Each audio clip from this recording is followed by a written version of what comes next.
Hola, buen día. Comenzaremos con la lección número 11, que es método científico y geología. El método científico es la principal herramienta que utiliza la ciencia para analizar un fenómeno y generar conocimiento científico a partir de este. La creación de este se le atribuye a Roger Bacon, que fue un alquimista y filósofo del siglo XIII que, entre otras cosas, fue el primer europeo en registrar la fórmula y composición de la pólvora, que si bien ya era bastante conocida en China, fue el primero en Europa en registrarla. El método científico consiste de 6 partes. La primera de estas es la observación, identificar y observar un fenómeno que sucede. La segunda parte es realizarse una pregunta. ¿Qué bien podría ser? ¿Por qué pasa esto? O bien, ¿qué pasaría si? La tercera parte es la formulación de una hipótesis. Es decir, pasa esto porque esto, creo yo. O pasa esto porque no está esto. La siguiente parte es la experimentación. Se llevan a cabo experimentos respecto al fenómeno, variando algunas de las cosas, variando algunos parámetros, como digamos tiempos, concentraciones, repeticiones y demás variables. Tras realizar la experimentación, se realiza un análisis de los datos obtenidos. Terminado el análisis, entonces podemos llegar a una conclusión. La conclusión principalmente se basa en una pregunta: ¿se logró o no se logró confirmar la hipótesis? Si la hipótesis no se confirma, entonces la hipótesis se descarta y se formula una nueva. Una nueva hipótesis que se va a volver a experimentar, por la que se van a volver a analizar los datos y que va a llevar a una nueva conclusión. Mientras que, si la hipótesis resulta correcta, entonces, a partir de la información obtenida, se genera conocimiento. Conocimiento que pasa a ser parte de una teoría científica o bien de una ley científica, si ésta se aplica para todos los casos absolutamente.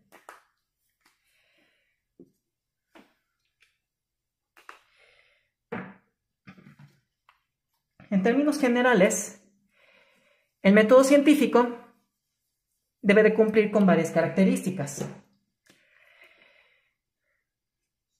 Debe ser objetivo,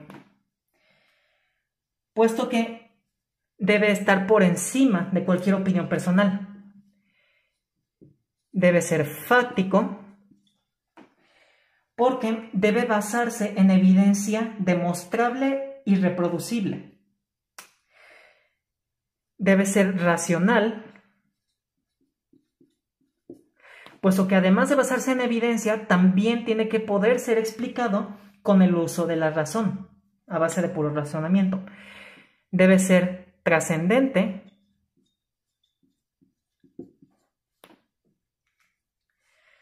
puesto que debe generar conocimientos más allá de la propia disciplina en la que se encuentre, sino que incluso debe de generar conocimientos que apunten a generar conocimientos fuera de la ciencia. Debe ser claro, puesto que no debe de contener ambigüedades, y debe de ser preciso.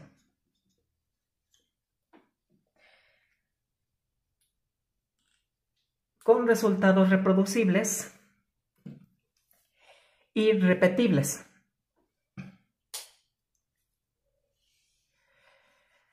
El método científico puede variar alguna de sus cosas o condiciones según la ciencia concreta en la que se utilice.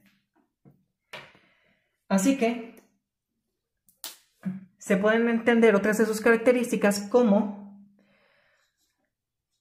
la descripción, que es tratar de comprender la naturaleza de un fenómeno, de un objeto, de un suceso. Luego, la sistematización, pues debe de tener un procedimiento bien sistematizado y bien reproducible. Debe tener medida, puesto que toda la experimentación, toda la sistematización debe de ser objetivo. Debe de tener una explicación, puesto que su método, su metodología de la experimentación, además de sistematizado, de estar bien ordenado para ser reproducible, debe estar justificado. ¿Por qué se está haciendo de esa manera? Debe tener predicción, algún nivel de predicción para extrapolar la presencia o ausencia de alguna condición con los resultados que se obtienen o se pueden obtener. Y debe finalmente generar un conocimiento.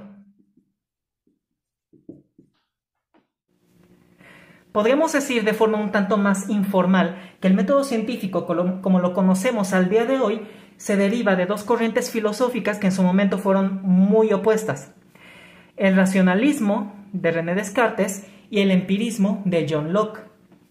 El racionalismo sostenía que el conocimiento verdadero solo podía ser generado a partir de la razón, a partir de utilizar nuestro pensamiento, la razón humana. De ahí es que surge la frase ergo cogito ergo sum. Yo pienso, por tanto yo existo. Descartes sostenía que el conocimiento no podía ser generado a partir de los sentidos o de lo que pudiéramos percibir, puesto que los sentidos podían ser engañados fácilmente. Por otra parte, el empirismo de John Locke sostenía que el conocimiento verdadero solo podía ser obtenido a través de los sentidos, lo que pudiéramos percibir como real, lo que podemos ver, lo que podemos escuchar, lo que podemos comprobar con nuestras propias manos, con nuestra propia boca, incluso con nuestros propios sentidos. Y que la razón no era realmente algo confiable. Estas dos, a pesar de ser muy opuestas a su manera, al afirmar que la otra es completamente inservible para la generación de verdadero conocimiento, estas dos las podemos unir en el método científico, puesto que el método científico depende de ambos razonamiento, que pues se realiza a partir de la razón humana, y de evidencias que podemos percibir utilizando nuestros sentidos. No nada más uno, no nada más el otro, tienen que ser los dos. Y el método científico, como lo conocemos ahora, podemos atribuirle su origen moderno al siglo XVIII, con las revoluciones científicas, digamos la revolución química de Lavoisier y la Ilustración, que cambiaron la forma en cómo se percibe o se entiende el conocimiento. El segundo tema del día de hoy es la geología, que es la ciencia que se encarga del estudio de la Tierra, de su estructura tanto externa como interna, de sus acomodos, de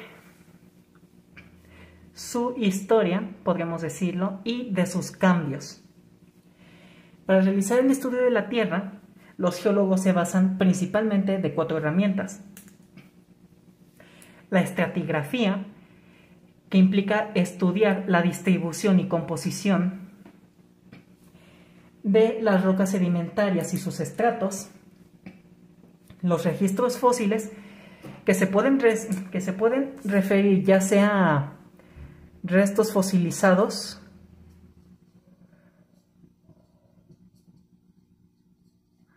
que correspondan a una época distinta a la actual.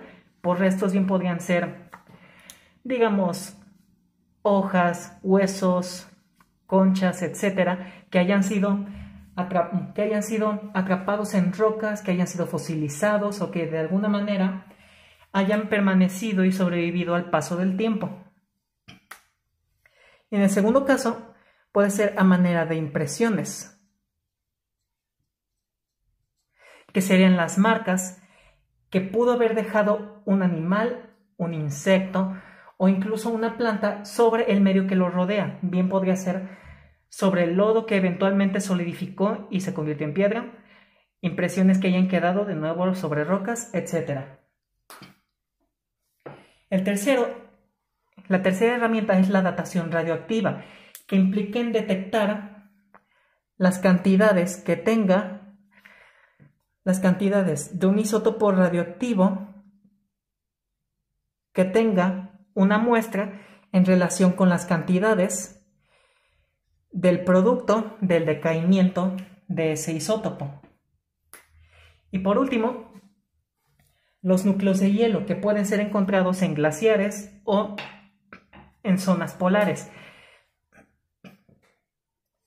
que generalmente incluyen encerrados entre partes de hielo, muestras de agua o en fin muestras biológicas o muestras de agua que contengan muestras biológicas que provengan de un tiempo diferente al actual. Expandiendo un poco las cosas respecto a la datación radioactiva, se utilizan muchísimos tipos. El más conocido es la datación por carbono 14, que se mide por el decaimiento del carbono 14, que es radioactivo, hacia nitrógeno 14. Esta sirve principalmente para muestras orgánicas y puede puede ser utilizada para medir la edad de una muestra orgánica de hasta 50.000 años de antigüedad. Hay quien dice por ahí que por los límites de detección de este tipo de análisis, entonces es falsa que la edad de la Tierra sea o no sea un número que digan. Y lo único que hay que decir es que existen bastantes más maneras de datación radioactiva. Carbono 14 es para muestras orgánicas, mientras que otras dataciones, como la datación uranio-plomo, sirven para datar rocas. La datación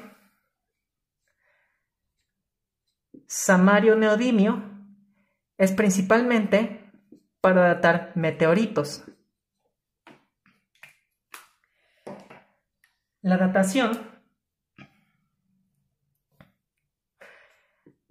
datación potasio-argón nos sirve para datar rocas y cenizas que hayan tenido un origen volcánico.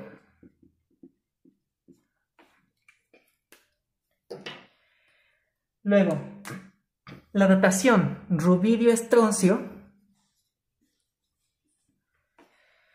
nos puede ser útil para datar minerales. Y por último, otra de las que se usa, la datación uranio-torio, nos sirve para medir la edad de depósitos que contengan carbonatos,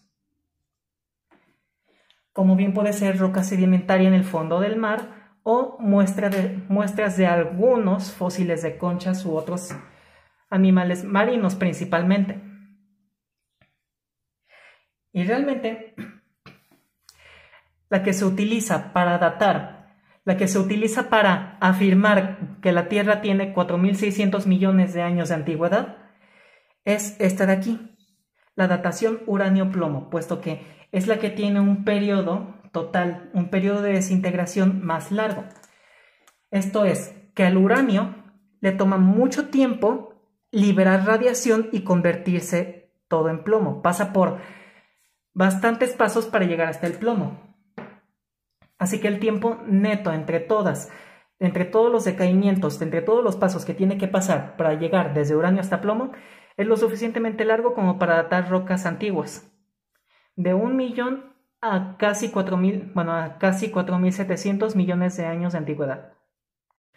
con el uso de varias de las herramientas de la geología, más concretamente la estratigráfica y el análisis de datos obtenidos por fenómenos sísmicos o volcánicos, es posible determinar que la estructura de la Tierra se divide en 4 capas: la corteza, el manto, el núcleo externo y el núcleo interno. La corteza es la parte más exterior del planeta Tierra en cuanto refiere a la parte sólida. Para la atmósfera ya hay otras capas distintas. La corteza tiene una muy grande variación en su composición, pero principalmente algunos de los elementos que más contiene son el silicio y el oxígeno. El oxígeno, puesto que entre los dos forman óxidos de silicio.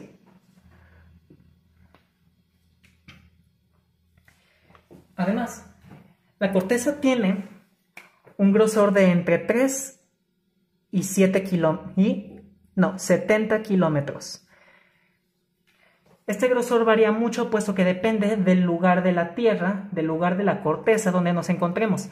En las dorsales oceánicas puede ser de 3, mientras que en las cordilleras más altas, digamos Alpes, Andes, Kilimanjaro, etc., sí puede ser de 70.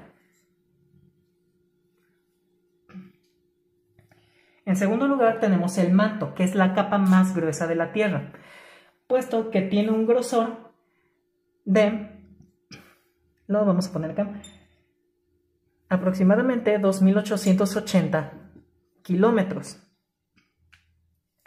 El manto está formado principalmente por compuestos del silicio, ya sean óxidos, sales y demás. Y además es más rico en hierro y en magnesio que la corteza. La composición del manto sí es fácilmente averiguable, puesto que podemos obtenerla a partir de evidencia volcánica. El núcleo externo, por su parte, tiene un grosor de aproximadamente 2.180 kilómetros, según evidencia sísmica, según datos sísmicos. Mientras que el núcleo interno, de nuevo según evidencia y datos sísmicos, tiene en este caso un radio, porque es la capa interna, tiene un radio de aproximadamente 1.220 kilómetros. No se conoce a ciencia cierta la composición del núcleo externo y el núcleo interno, pero existen estimaciones, existen hipótesis de que podrían estar compuestos principalmente de hierro y níquel, aunque realmente no hay manera, al menos todavía, de probar esta hipótesis, ya que no podemos obtener una muestra directa del núcleo para realizarle un análisis químico.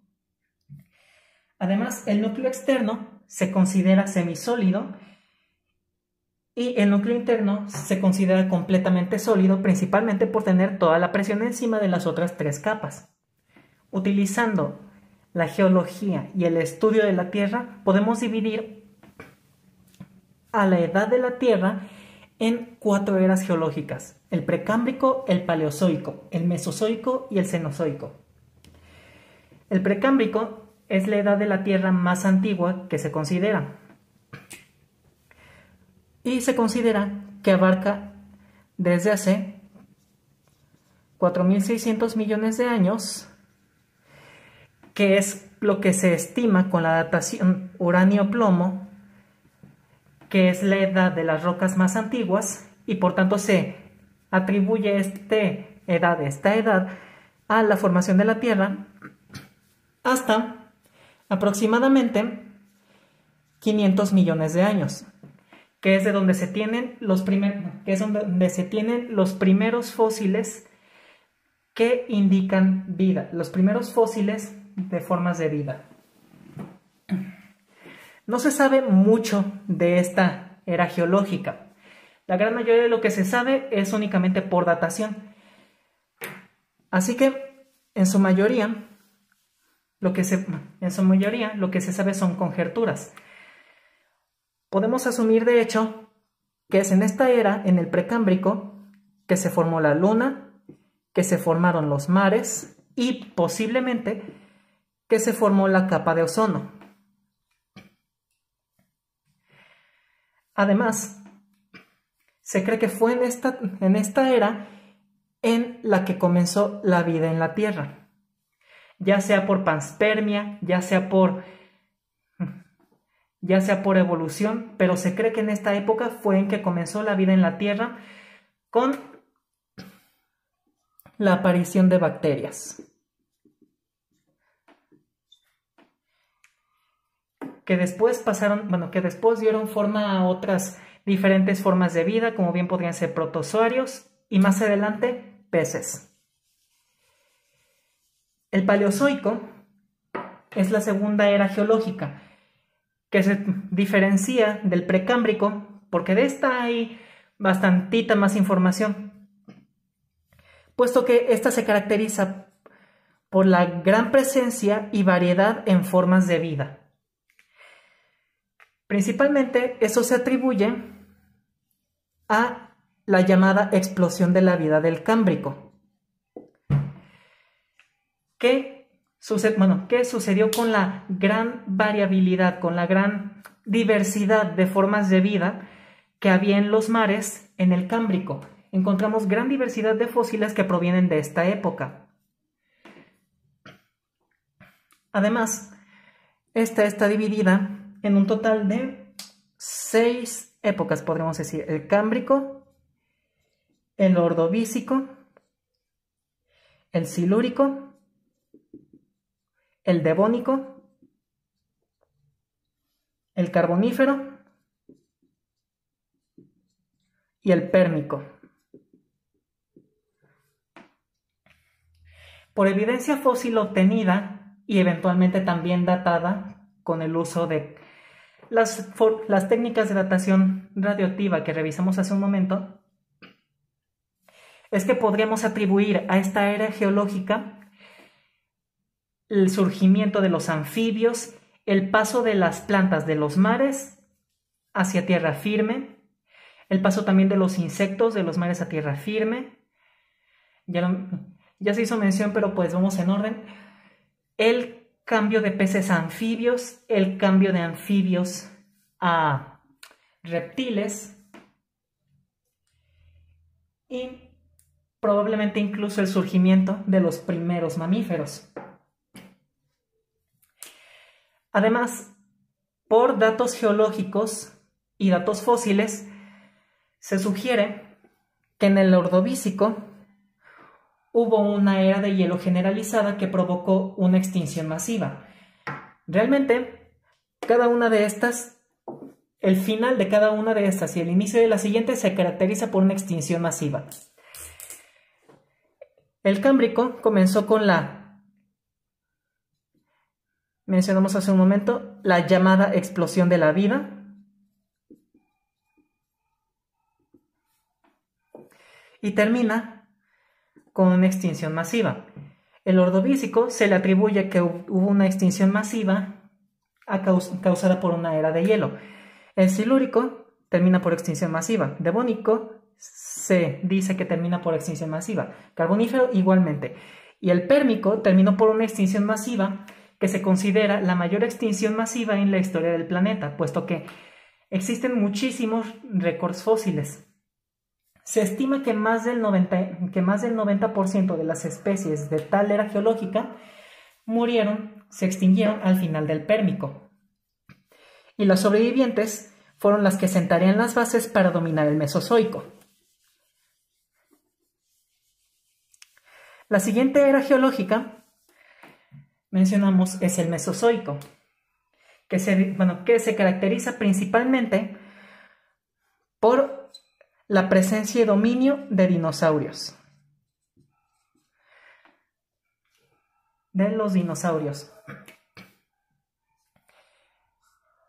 Y esta era se divide en los periodos Triásico, Jurásico y Cretáceo.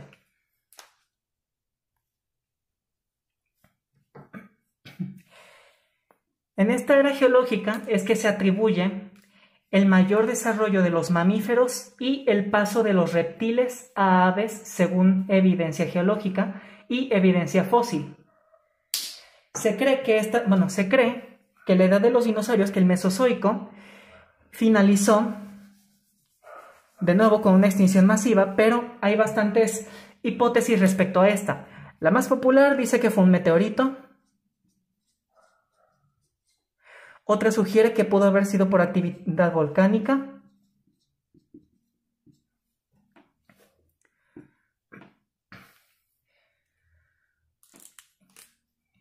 Otra sugiere que pudo ser por actividad sísmica. Otra sugiere que pudo haber una nueva era de hielo.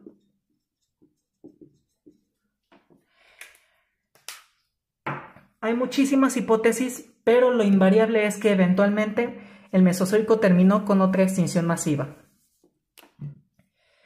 Y finalmente está el Cenozoico, que es la más reciente, que es la era geológica más reciente y en la que se considera nos encontramos ahora. Inicia después de la extinción de los dinosaurios y se caracteriza por la gran presencia y desarrollo de mamíferos. Esta únicamente se podría separar en dos periodos: el terciario y el cuaternario. Y se considera que nos encontramos en el cuaternario.